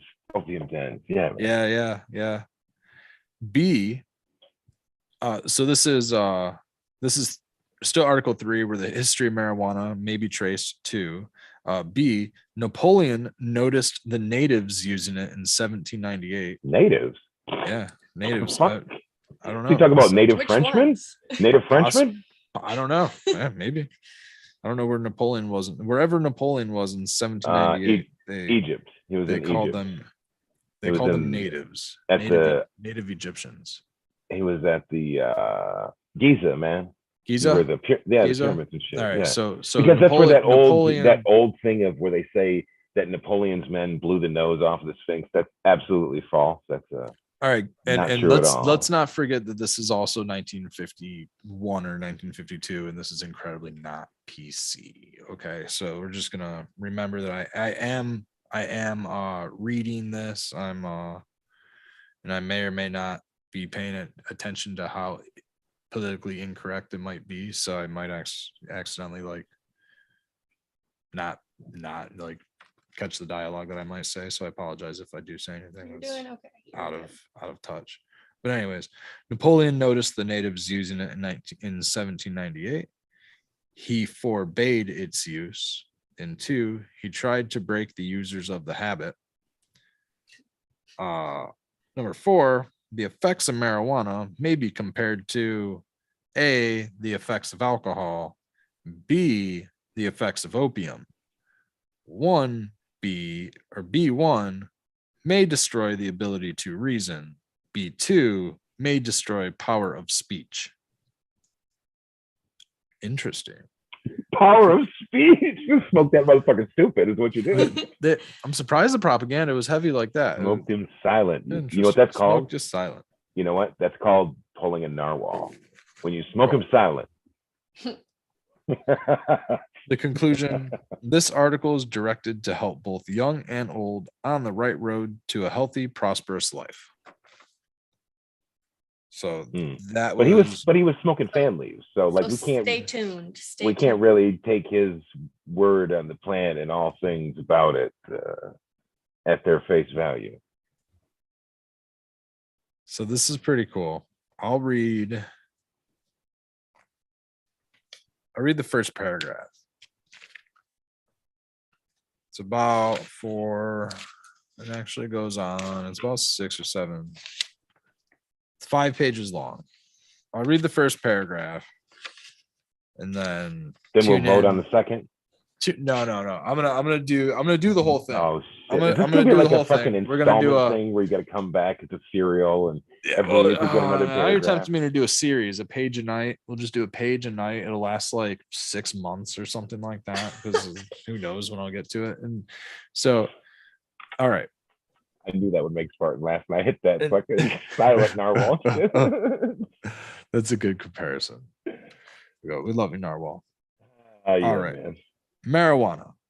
There's a great number of marijuana weeds. Sorry. There's a great number of marijuana weeds in backyards and vacant lots throughout the city. A reporter who was covering a story on marijuana went with Gleason, chief inspector of the Department of Sanitation, on a tour of the city. Gleason pointed to the weeds that were growing in the soil of a courtyard and said, "Marijuana." The weeds were from 4 inches to 4 feet tall. They made the courtyard smell like mint. 4 inches to 4 feet tall. They made the courtyard smell like mint. The 6 men whom Gleason had brought with him started pulling the plants from the ground and throwing them into a pile in the middle of the courtyard. The weeds wilted and curled within a few seconds after being pulled. Marijuana can grow very tall and needs only a few months to do so if it gets plenty of sun and the right amount of moisture. So that's the first paragraph. Oh, you got to come with more. Come on. I can't, man. I can't, dude. I can't. That's the whole point. Stay tuned. I gotta clean it up a little bit. I really want to publish this thing, to be honest. I'm thinking about cleaning it up, retyping it or whatever. I mean, the rest of it's pretty clean. It's got a little bit of something got spilled on it or something like that. I mean, it's 70 years old, Red. It's got a little spaghetti sauce or something on it, so it's all right. It's a little bit of marinara. Yeah, a little old marinara on there, whatever. I don't know. So, anyways, pretty interesting, man. I haven't read it. I haven't read the whole thing yet. That was the first paragraph I read before. I might have only read the first page before my mom gave it to me, and then I'm gonna get it in some plastic or try to keep it very clean. But I'd like to publish the fucking thing, man. Make it available for everybody to check out. Probably put it on our website, something like that. Probably take scans of it and put it on our website. Cool. Yeah, I think it'd be a really cool thing to put on our website. Yeah, man, that was my Nanu Bill, Grandpa Bill, Nanu Bill. Never got a chance to meet him. He passed away a couple years before I was born, so I never did get a chance to meet him. But I wonder if he always remained such a staunch opponent of the plant. Well, I'll tell you what. He unfortunately he did pass away of cancer. He worked in the auto trade. And apparently he was a cigarette smoker. at the time. He did like alcohol. He liked to party. We have some old bar sets and stuff from the 50s. Ashtrays. Yeah, he was a big cigar and cigarette smoker, stuff like that. Unfortunately, he did die of lung cancer. He passed away of cancer, and one of my aunts told me that she does remember someone from her hair salon offering some cannabis to him, even back in which this would have been the late 70s, early 80s, was offering some cannabis to him because it was helping people back then with cancer. Shit, man, you know. Right. And he refused it. I think that he had been hit with the propaganda, unfortunately. And cannabis surely would have helped him. It was available then, but the thing is, nobody knew where to get cannabis back then. Nobody knew how to get cannabis. And when would this have been? Yeah, in the 80s. This was already deep dive into the Reagan era, and when the shit was bad. So I don't blame him for not wanting to pursue that, out of fear. So it was 40 years ago. 30, yeah. 40. New Year's Eve, yeah, 1982, 40 years ago. Yep. Yeah, January 1st this year, 40 years ago. So I never did get a chance to meet him, but everything my mom tells me, it sounds like a wonderful dude. Apparently I have similar. I'm very similar in a lot of ways. He didn't smoke the jazz cigarettes, Red. Yeah, that was one difference. Yeah, it sounds like a fun, funny dude. I'd probably definitely see where she gets her sense of humor from, and I'm sure that's where I get mine from. And it's cool to know that that's my bloodline, even though I didn't get a chance to meet it. That's the thing, Red, is like out of all these fucking shows and all the shit that we do, man, it's always important to keep it light and keep it fun, and you know what I mean? Laugh. You got to have a absolutely humor, man. Yep. Yeah, I grew up understanding how short life really is because of that, and Daddy Red also, he lost his father at a young age. His father passed away in the late 60s, and so I understood that. I'm very fortunate to grow up with a father, for one. That's huge. And then one as cool as Daddy Red. Yeah, totally. And two, to just understand like how young both of my grandfathers were when they lost their lives, that life is not infinite. It's very finite, and we don't know how long we're here, and we just really need to enjoy the time that we are here. That's a good time to remind everybody to test your stash. Yeah, absolutely. You can be here a lot longer. Right. Yeah, most certainly, man. Most certainly. So how many miles that we have? Only so many miles. The dog just farted. Was that that was definitely a fart. I don't know if anybody heard that, but that was a dog fart, and we're gonna start gagging in just a few moments. It's about to be gross. Shut up because we're inhaling. Did you hear it, Skilbo? No, I didn't hear it. Oh man, geez. I'm sure someone in chat may have heard it. It sounded like a hollow hole. So like somebody just kind of clearing out their for a second. From dare to dog farts. That's what he feels better. From dare to dog farts, baby. That's tonight's episode. I like it, Skilbo. I do like it. Yeah. But that's just it, man. I commend a lot of people for going above and beyond for themselves, for their family members,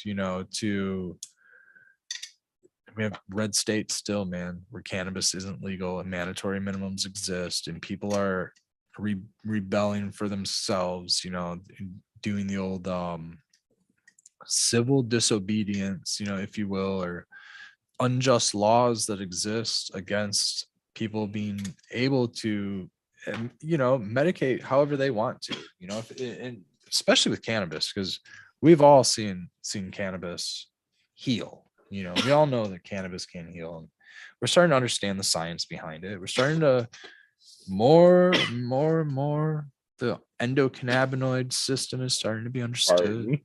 It's trying to get rid of the smell. Oh, okay. It's like lighting a candle, right? You should have filled it and then did the torches. That would have been great. This torch is crazy every because you time can overfill it, and then it's like every time you overfill the huge. torch, it's a flamethrower for the first 30 seconds that it's on. I have to like let it run out a bit. 12:31. Yeah. New Year's. You were right, Red. Yeah. I thought you had misspoke. I was like, oh shit, he got 131. Oh, you said 131. Yeah, it was New Year's Eve. Yeah. Yeah, man. Not to bring up like a dreary topic, but I also like to look at the positive side of everything. You know what I mean? You know, if you can find one in death, you know, there wouldn't be life without it, I suppose. You know, I think that's the most important thing about it. And it happens. And that's the one thing we all have in common. Every single one of us, you know, if we have anything, none of us have anything in common, we have that one thing in common, is that, you know, we're limited. We're all limited here on this earth, you know, and we all need to treat each other better, you know. I've gotten along well in life by being able to recognize myself in somebody else, man. Yeah. None of us are more important than the next. Nobody is. Nobody has more importance than the other. We're all finite beings on this earth, you know. I think that's the one thing that really sets us all. It doesn't set us all apart, you know. So it's cool, you know. And I don't mean that it's cool, right, but like the fact that we all can have that in common, can at the same time bring us all together, I'd hope. So another aspect of life, Blue Kiss, absolutely. Yep, that's just it, man. That's it. You have to recognize it, understand it, and everything like that. But because we all know somebody, right? Now back onto the happiness of the show, which is love your loved ones. You know, it's a good one. It's a good thing to do. Life is a series of experience, man. Make the most of them. Absolutely. And realize that like nothing is fucking guaranteed. Literally nothing. Nobody owes you shit. If you think you do, you're deluded. So, I mean, you got to make the most of what you got here. I have more negative experiences when I'm feeling negative, and I have more positive experiences when I'm feeling positive. And I think that there's more to this existence than what we see externally. You know, the shopping malls and the boutiques, the normal day-to-day hustle and bustle, go to the job. You start to look back at it and you start to figure how many hours of your life that you're spent, you know, away from the important stuff. You know, you're spending all of your time working for financial gain and this and that so that you can keep things like a roof over, so you can survive and all this shit, but you miss out on so much of life's good moments, you know. And it's a balance that we all have to make with each other, because we sacrifice so much. We sacrifice so much as human beings, you know, as our time, you know, where if we were, let's say, hunter-gatherers or something like that, we would be far more communal and spending far more of our time doing probably things that are happy. I don't know, maybe even happier. You're like, oh, but you don't have the luxuries of modern society. Yeah, you're right, but you wouldn't know what the luxuries of modern society are. So, you know, it's the allegory of the cave. Skilbo, you know. We're back to Plato's cave again. Yeah. The reflections on the wall, the shadows on the wall. Yeah. You know, if you know too much, knowing too much can almost be a bad thing sometimes, because, you know, that's why they say ignorance is bliss. Yeah, ignorance is bliss. You know? So you think you're missing out or whatever, you know, you need all these things, and if you can't have these things, you know, are you successful? You know what I mean? So like, it's you know, I think in the last like 2-3 years, man, people have really kind of changed their priorities up. I agree. Some people have made some really good changes for themselves. They really have, man. They really have. Businesses have, individuals have. You know, a lot of people almost even seem to be a lot nicer, man. You know, it's almost like and you know, the opposite can be said. The opposite can be said, right? I just seem to think that, okay, there's still this disconnect where people don't want to like be around. Just people are weird. People are finally starting to come out People are like starting to finally feel a little bit comfortable and come out and about people. So there's still that aspect, right? But a lot of us that have been out and have been, doing the thing, we're like happy to be around people. We fucking love people. And it's cool to see that aspect also. It's cool to see like the high fives and the hugs and a lot of that stuff come back. I'm sorry if that kind of shit still offends people, but we're doing it now. You know what I mean? We're coming out of our shells, man. It's happening again. We're getting back to hugging again, man. It's just time to be human again. And I think that I dig it. Hey man, if you still want to step back 3 feet, 5 feet, 10 feet, that's cool. We can have an extended Whatever. conversation, man. I'm still cool with that too. But come and give me a hug, man. I'm all about it now. It was a crazy time, man. And I hope that we don't have to experience it that heavy. I hope that if anything like that kind of shit ever happens again, that we know that we're going to get through it and we can get through it. You know what I mean? And we're a lot more positive about it. Our generation will at least have remembered it. Maybe those in the future will be like, what the fuck do we do? Which I can understand. But you know what, man? They're going to get through it too. And it's probably going to happen continuously every 50, 60 years because that's just the way the shit's always been going. Like it's cyclic. Dude, 50 years? Cyclic. Think of how fucking cool cannabis will be in 50 years. Dude. Think like when they get to the point where they're able to combine shit and like really understand it. Yeah. Think of the way that they'll be able to dial in they'll actually have access to like helping people in the mind. You know what I mean? They're finally working on things like psilocybin. They're finally working on some things that are actually helping people in the mind. Neuroregenesis, like all these awesome things, man, where we see what other environmentals do to the brain, right? They cause gray matter, plaque buildup. Did you just see that they were saying that the percentage of people that were adversely affected by lead over the last few generations, is like it totally affects your IQ, man. Like it's Absolutely. The dumbing down of the population. Heavy metals are everywhere, dude. Heavy metals are certainly and not everywhere. The cool like Camaro flying through space fucking heavy metals, like the wicked, like, hey, did you know you were smoking that? Thanks, Spartan. Spartan's on it. I'm not paying any attention. Appreciate it, Spartan. I don't even know what they said. So I'm on board with like microbes and the right microbiology will control the heavy metals in our soil so that we can grow. Is our mushrooms a remediator? I would say so. I think that I read something that was saying that mushrooms clean plastic or some shit. Yeah, there are certain ones. Yeah.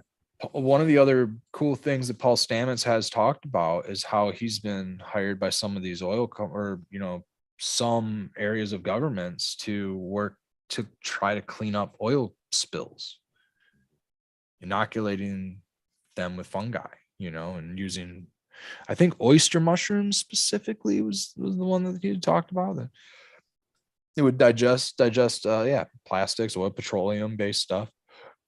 And it created life in the end, didn't it? Like they died and then that brought animals, which brought poop, and then things were sprouting. Oh yeah, she's totally thinking of the movie Fantastic Fungi, where that story is told, where like they use the oyster mushroom to clean up the oil spill.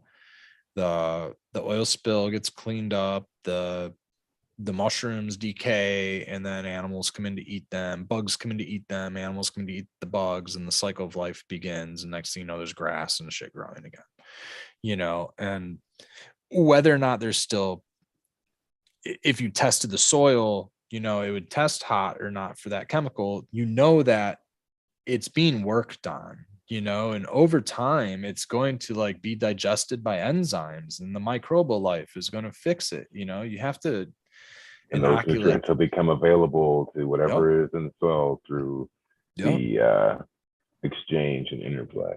Yep. And so I have a question about mushrooms really quick.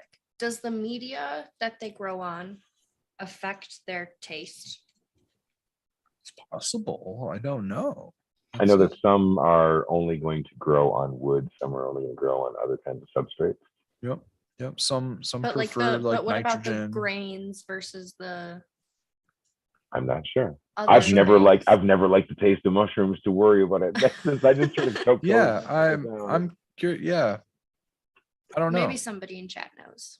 They may now, or it might not be a thing at all. I might just be too high thinking about it. It's known that mushrooms have terpenes, and if they have, I'm sure that there's all kinds of additional flavor compounds and things like that that work with it. I can imagine that's a thing.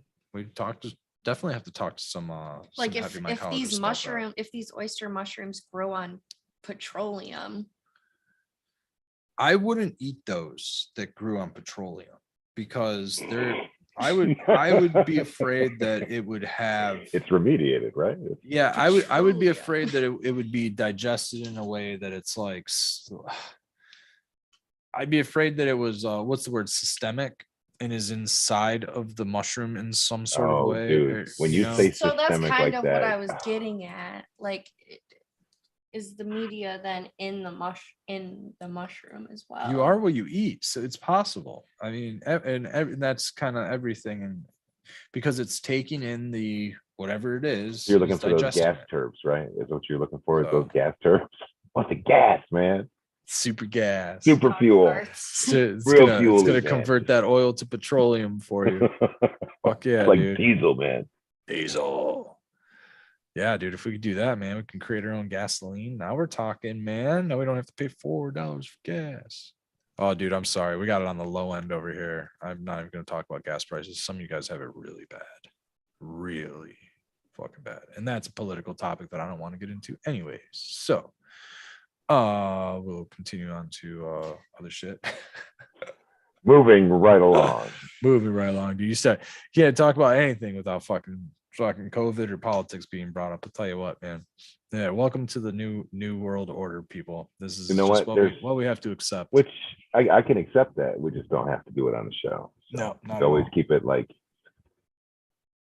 this is like an escape from that sort of dude, deal. It's so nice, man. Every time I hit my home screen, it's like cannabis show that I've seen, there's some Justin Rhodes, cool. I'll click on some of that. It's 4 years old, fuck it, I'll watch that. Oh, there's like 8 lines of news. What the fuck? Granted, I've clicked on a couple of them here and there, so like my algorithms probably, I don't watch the news often enough for there to be that much news in my algorithm, man. I just don't need it.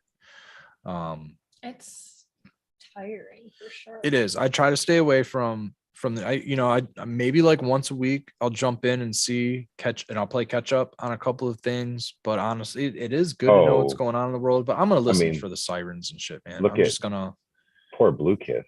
She's having her own addiction moment. She says she's so high the 50-cent bag of powdered donuts from the bread store is something good. That's awesome. Crusty powdered donuts. They're delicious. Made me think about food. I mean, we're in the last 12 minutes, so we can get people, thinking about like that late night snack. And for all of our friends on the West Coast, still relatively early. Dude, Robert, Captain, I like that, man. No TV on this floor. No TV. There's a TV downstairs. I've never turned it on. It's been buried behind a bunch of shit. I don't remember seeing one at your crib, man. Yeah. Honestly. So I have a little tiny like computer screen size TV, but we don't ever turn it on. I got rid of cable a little over a year ago, so I've just been down to internet, and then like 2 years. I have some old TVs that I've had just for years. Like when I used to work at Buffalo Wild Wings, like they used to give us old beat up TVs. Here, take this CRT, this cathode ray tube. Fortunately, I got a couple flatter TVs from them. I got their like second generation hand-me-downs, plasmas. Yeah, dude. Yeah, I got some of their plasmas and shit. The ESPN logos burned in the bottom, there's Fox News logos burned in the bottom of the other ones, but otherwise it's not that bad of a TV. I had the sucker running back when I first moved in here. So I've had that TV for 8 years, and the TV was probably 10 years old. You know what I mean? So this fucking thing runs 7 amps, dude. I had vinyl blinds. It's like dimming the fucking. I had vinyl blinds, and I had the TV set up kind of close to my my window. And after like, I don't know, man, a week of running my TV, all of my blinds were like melted and warped and all shitty because the TV would get so fucking hot it just melted all the blinds. Also, pro tip, if you seal up your window, if you have a window and you have a grow room in your room, you know, some people like to use Panda film, but dude, Panda film can be risky because one day you come home and the shit's just peeled back and all of your neighbors see your entire grow room going on because your Panda film peeled back or something like that. Back in the day when there's a big yellow HPS light fucking shooting across the neighbor's house. You can just see it coming through all the cracks in the house, you know? So like, what I did in my grow room is I used plywood. I just sealed up my windows with plywood. The problem is it creates this really nice little greenhouse inside of there. And again, I had these vinyl shades, right?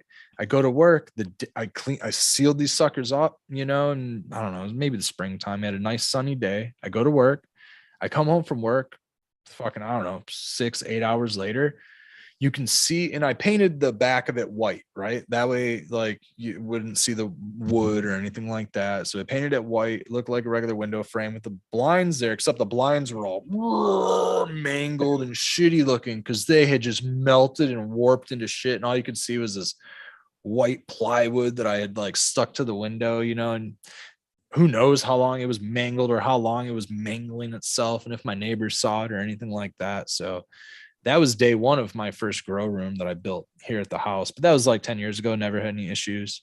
And then ever since I use like a bamboo. It's like a bamboo or just curtains, you know, something that's not going to melt on you. Yeah, something that's not going to melt. Use wood, use wooden blinds. Wooden blinds were fucking expensive, so I didn't go that route. I tried finding them, and then I found these like bamboo curtains, and those fucking like worked the outdoor out ones that you use, you know. Dude, it was fucking terrible, dude. Completely gave away, you know, red flag to everybody, sealing up windows. I mean, OPSEC, man, OPSEC. Yeah, dude, totally melted my blinds, man. It was like both my rooms totally melted my blinds. But you learn. I learned. Now I just have half of my, and I haven't even fixed. It's been years, and like half of the one thing like kind of bent and fell. So you like see this like white right there on the other side of the curtain that's like kind of busted at the top. But only I'm gonna see that. You know, you'd really have to be looking at the house to notice it. I've never noticed that. She's never noticed it. Yeah. So, but yeah, it's, you know, those of us that have grow rooms gotta keep them discreet. Keep it discreet. Trying to read some. Oh, what do you have here? Mushroom tea, 4 out of an ounce of cubensis. Any way to he wants to know about the potency. Mushroom tea for 4. All right, yeah. So I mean, if you're using an ounce and you make the tea, well, if you quarter it, you're each getting a close to 7 grams. That seems like a mammoth amount. Yeah. I would say. Oh well, they had a question up at the top. You see it's right there. Polarity science. Polarity science. Do you have any suggestions for guided heavy dose therapy? So that's like Is that the same person? Yeah. Yeah, I mean, that'd probably be it if it's 4 of you and you plan on splitting an ounce anyways. But what makes it guided though is my question. Is it on a guided? Maybe they have a trip sitter. Or going into it with certain intentions. Maybe they have a trip sitter. Like a therapy Maybe session. they have a trip sitter. That's what I'm thinking. Hopefully. It was my big trip and I've never known what. Yeah, I mean, you'd have to. My thing is that I would be concerned if you had 4 people and you have 4 people that are all on a quarter. Like that's some pretty wicked variables, man. Yeah, like you're really testing the bounds of interpersonal communication and everything else. You all need to be in the same set and setting. You know, you all need to be in the same mindset. 4 people all. I'm trying to be a wet blanket. No, he's not. Yep. But you're right, Skilbo. 4 people all having a good day, all like, you know, at 100%. You guys might have a really good time too. I mean, 7 grams is a heavy one. If you haven't done 7 it grams before, for sure. You haven't very gone that heavy. route. If you're used to a few grams and you're used to Brett, the I've effects, done 7 grams multiple times, and I'm never ready for it. I'm never used to it. It's just one of those things. That's a heavy okay, one. yeah, Man. yeah. You're gonna know. Clockwork Orange, man. That is a fucking crazy movie. Wasn't guided. Oh, so he's saying that it wasn't. He did a split. I lost my shit for a couple days. He did a split dose of. So this was wasn't in the past. This was not the question. The question was in the guided. Yeah. So I'd go with the tea anyway. I'd go with the tea again if you're doing a high dose. I'd go with the tea. Remove that chitin. The mushroom. It's not a cooked mushroom. If you cooked it, it probably wouldn't be as bad on your stomach, but it's not good to eat uncooked mushrooms of any kind. So there's the tea. Extract that shit if you can. Water or something like that. Just put a little lemon juice in it. If you're really trying to get the effects out of it, do the lemon tech. It won't last as long, but you'll get a more potent dose. It'll increase the effects faster for you. I tried that about 5 or 6 years ago. Lemon tech worked. Yeah. I like to just put lemon in my tea anyway. A lot of people just tend to do that. That was like the second episode of the show, I think. Yeah, it was probably, we did it back in like April. We don't remember. It was the very beginning. It was in the very beginning. Back when I had like actual like real intentions things, and we were real about, show topics and stuff. I still have some decent topics, here and there. But here and there. Yeah, I like we're gonna get Dare to Dog Farts again. One more time. It's always a good show, man. We're closing around about 4 minutes left. What about Lion's Mane and B13? I don't know. Man, the B13, I heard about that a long time ago. So I don't really know about that. I haven't really looked into that. Lion's Mane is supposedly, I don't know if it'll help with the effects, but it will help with your own mental, maybe mental, like what, neurogenesis. Supposedly, like it's just good for you to mix the two. Lion's Mane will open up your brain activity a little bit, just kind of on its own. And so I'm thinking that it does, and I don't know if it's enhanced the effects, but it might make the quality of the effects better. If you can understand that, because like Lion's Mane will just make the quality of your thinking better. And if your thinking is better, then your thinking while experimenting with these substances will also be better. Yeah, B12. Well, B12 is kind of like an energy supplement. It's going to speed up your metabolism. So that's possibly why you're going to use B12. B12 might be a metabolism booster, kicks in faster, some stuff like that. So yeah, Spartan says the Lion's Mane tincture makes the brain work better, and that's just going to help you out in a lot of ways. So I would stick with supplementing with Lion's Mane over something like B12, and I'd use something natural that we know is going to speed up the process of conversion from psilocybin to psilocin, which would be like citric acid. So use lemon juice, make a tea, and extract the funky stuff away. Let us brew in there for 20 minutes, 30 minutes, and a French press is great because there's already a screen on it, and you can just push the mushroom combination down and then just pour out your tea. Add yourself some ginger to that to help with the stomach. Ginger's great. It's a stomach settler. Ginger lemon, to that as well. And that's why that ginger lemon tea is so effective, especially with the combination. I would let that sucker that you have, Skilbo, steep and steep and steep, and just let it steep for 20 minutes till that sucker cools down. Drink it, fill it up again, let it steep, drink it, fill it up a third time. Get all of it out. I can taste ginger all day long. I would let this thing drain out. This is empty. See the ginger down in there? I'm going to fill this bad boy back up with some hot water after the show here in a minute. It's going to still taste like ginger. There's still good stuff in there, And similarly, I'd imagine the same thing's going on with the mushrooms. You're still cooking out those alkaloids. So it might take a little while. Make yourself some tea and Could be like a fun whole day thing. yeah. Dude, I got all kinds of good shit. I got that. I got the silly gummies. I have the Pearly Baker. It's a combo 100 milligrams of THC and 100 milligrams of psilocybin. So all kinds of things to look forward to. Well, let's see here. Since Robert's talking about needing to get some for his mother, I would like to say that Myriad Mycology, MYRIAD, I think, Myriad Mycology.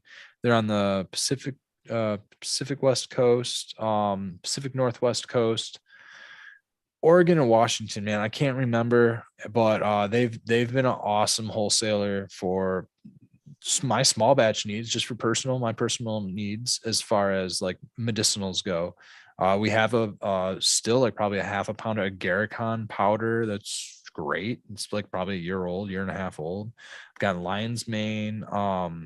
You can source all the medicinals from them, reishi and shiitake, and have it in a powder for you, so that you can capsulize it. I like to just put it in my yogurt, smoothies, or tea. I was thinking about smoothies, man. Would be pretty cool. Smoothies is an incredibly easy way to eat that stuff. Yep. Yeah. Fruit smoothie, We man. put it like in our spaghetti. Put it in soup. Soap. Yeah. Soap. Soup. Put it in our soap. Put it in our soap. Just rub it all over you. Sorry about that. Easy. Skilbo, I'd love to shout out the Michigan Bros Grow Show. You have any more? I do. Make sure you guys come through Sunday night at 9 p.m. Eastern Standard Time for the Bro Show Live. We get to hang out with all three of us and the rest of the gang over there. Thanks, and Martin. Monday night at 11 p.m. Eastern Standard Time for the late sesh. Fun. Always a good time, man. We get to play some more not video games, some more trivia games with Becca. That's her favorite part of the show. They're fun, okay? Cheers, Tony. And there's our dare. So we went from dare to dog farts to dare again. We dare you to come back and check us out next week. Same bat time, same bat channel. And we'll get it batshit crazy. Let me turn on my mouse here so I can do some things again. Do I have it? Is it alive? Yeah, happy anniversary again to you both. Everybody in chat, wish Red and Becca a happy anniversary 1 year. Dude, thank you so much, man. I also want to wish you a happy home gathering. Finally, after like a year of trying to get this house. Got yourself in a new spot there, man. And I know that everything nowadays takes just a little bit longer, and man, congratulations on all of your patience, dude. Thank you. You got there. Yep. I finally got there. Grow your medicine comfortably now. Yeah, man. Everybody else, dude, stay positive. And we'll see you Sunday night. Yeah, dude. Sunday night. You shout out the Michigan Bros Grow Show Sunday, late sesh, Monday. Yeah. Awesome, dude. I was reading chat. I'm sorry, I was letting him do his thing. I was actually concerned about this damn mouse issue. Skilbo, thanks so much. Chat. Yeah, thank you all very much for tuning in. Becca, you have anything else you'd like to say? Evening. Thanks. Have a lovely evening. Oh yeah, we love you all, man. Thank you very much for tuning in, guys. Appreciate you. We'll see you all next time. Good night. Oh yeah, Skilbo.